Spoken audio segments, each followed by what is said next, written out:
We're leaving today and entering a world of Mickey Mouse waving, princess meeting and greeting, lightsaber clashing, the Twilight Zone Tower of Terror dropping, Banshee flying, Space Mountain launching, galaxy rewinding, what's the one that was galaxy rewinding, fireworks igniting, world of other worlds, for whatever you love.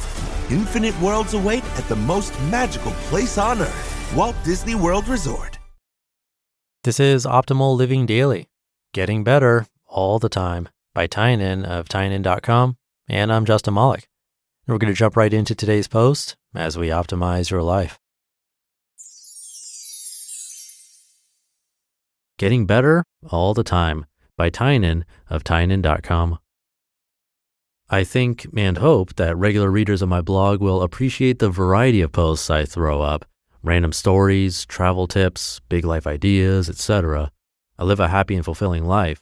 And the idea is that if I make my ideas and thought processes public, over the long term, people can take bits and pieces to improve their lives, just as I've done from other people.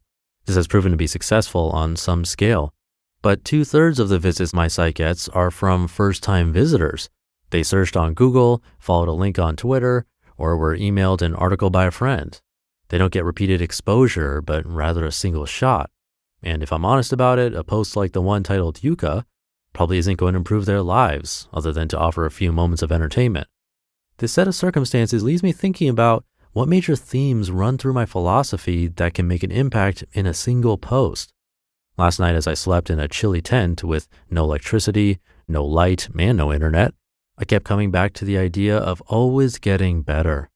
I think the phrase in of itself is cliche and meaningless, but maybe what I mean by it and the resulting actions aren't.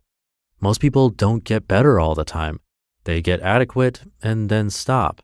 They subconsciously decide at how many things they must develop a level of proficiency, and then they get proficient. So you end up with a guy who's good at accounting, can cook fish okay, but sucks at having a conversation with his waiter. Or the guy who can schmooze at a party but can't balance his checkbook or swing a hammer. It's subsistence level skill acquisition. For whatever reason, I've been wired the opposite way. I want to find all of my flaws and conquer them. I want to learn everything. When I encounter people who don't feel the same way, as I often do, I secretly wonder how they can stand it. How does the guy with the ridiculous temper not fix that? Does he not realize he has a temper?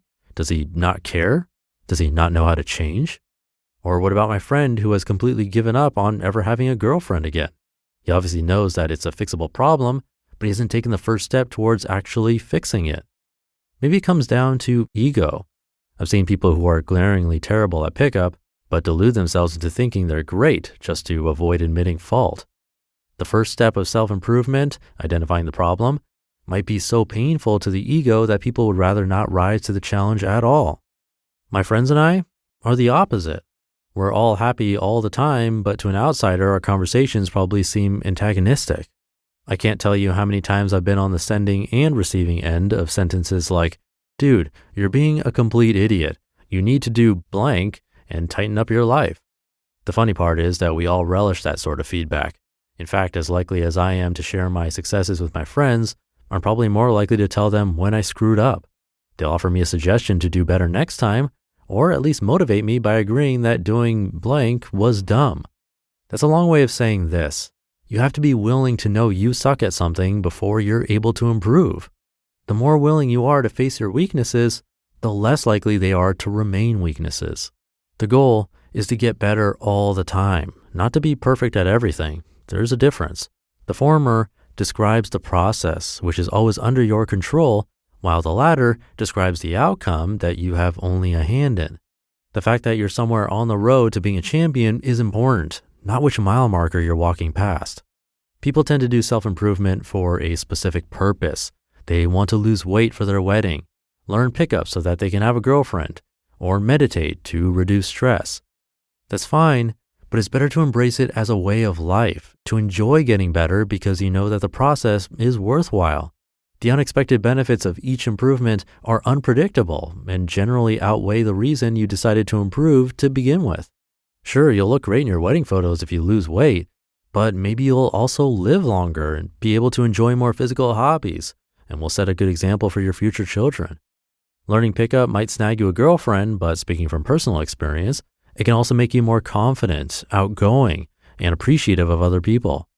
Meditation can lower your stress, and aside from that, can make you more focused and serene. It's the lifestyle of getting better all the time that provides the real rewards. If you can believe all this and embrace it, your life can start to look different. Last week I sat in front of my computer and realized that I'd fallen off the productivity train. I was getting the bare minimum done on my projects.